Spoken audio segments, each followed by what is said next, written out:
તો આ તરફ રાજકોટમાં વધુ એક બીઝેડ જેવું કૌભાંડ સામે આવ્યું। રુદ્રા ટ્રેડિંગ કંપની બનાવી રૂપિયા ખંખેરી ફરાર થયા। રાજકોટમાં ભોગ બનનાર લોકો ગુજરાત ફર્સ્ટ પાસે આવ્યા। જીતેન્દ્ર નૈના અને રાહુલ નૈના સામે પોલીસમાં અરજી કરવામાં આવી।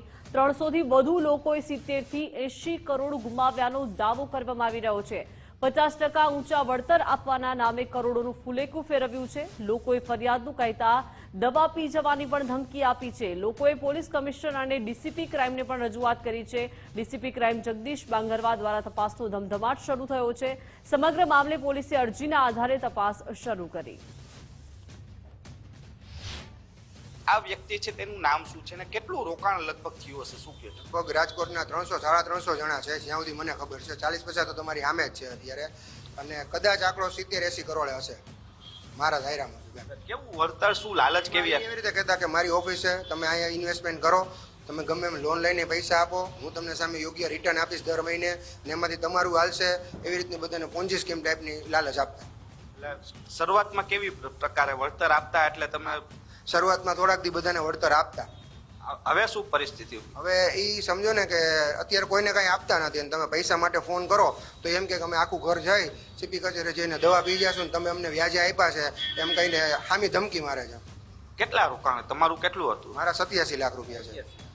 આપના કેટલા રૂપિયા હતા ને આપ જાઓ છો તો શું જવાબ મળે? અમને એ વારંવાર અમે એને ફોન કરીએ તો એ અમને એવું આશ્વાસન દે કે પૈસા તમારા આવી જશે, મારી પાસે છે ને આમ તે।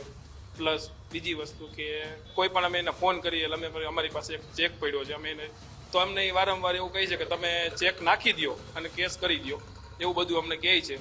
અમે એને એમ કહેવી કે કેસ નાખી દેવી, તમારી ઉપર કેસ થાય તે, તો એ લોકો અમને એમ કે ભલે કેસ થાય, પછી વારંવાર દવા પીવી। આ કૃત્ય એને આની પહેલાં પણ એકવાર તાલાળાની અંદર કરી ચૂક્યું, બીજી વાર એને આ કૃત્ય કર્યું, બરાબર। એટલે અમને લોકોને ક્યાંક ને ક્યાંક ડરાવે આવી રીતના કે હું દવા પી જઈશ તો કઈ ખોટું પગલું ભરી લઈશ એમ।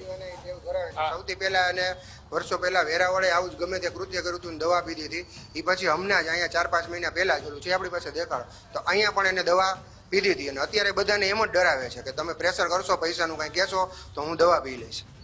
એક તો કહેવાય છે ને કે ચોર ઉલટા કોટવાલ કો ડાંટે, આ એવી પરિસ્થિતિ ઊભી થઈ છે।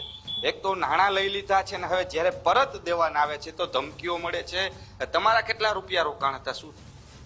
મારા 5 લાખ જેવું હતું ને રિટર્ન આપવાનું બોલી દીધી હતી। રિટર્નિંગમાં થોડાક દી આપ્યું વર્તન, પછી ના ફોન ઉપર ના ટ્રાન્સફર કર્યા ખાતામાં, પછી આવી રીતના દવા પીવો અને એવી રીતના ધમકી ના આપી। આ બે જ વ્યક્તિ છે આજે ઉભા છે? આ બે જ વ્યક્તિ છે।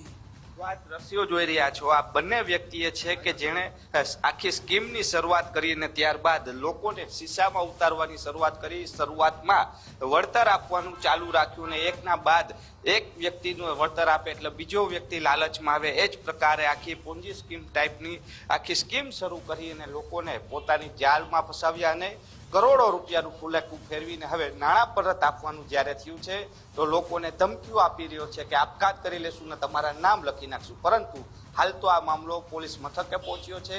જોવાનું એ છે કે પોલીસ દ્વારા કયા પ્રકારની કાર્યવાહી કરવામાં આવે છે। કેમેરા પર્સન અભય ત્રિવેદી સાથે રહેલા ખાણી, ગુજરાત ફર્સ્ટ, રાજકોટ।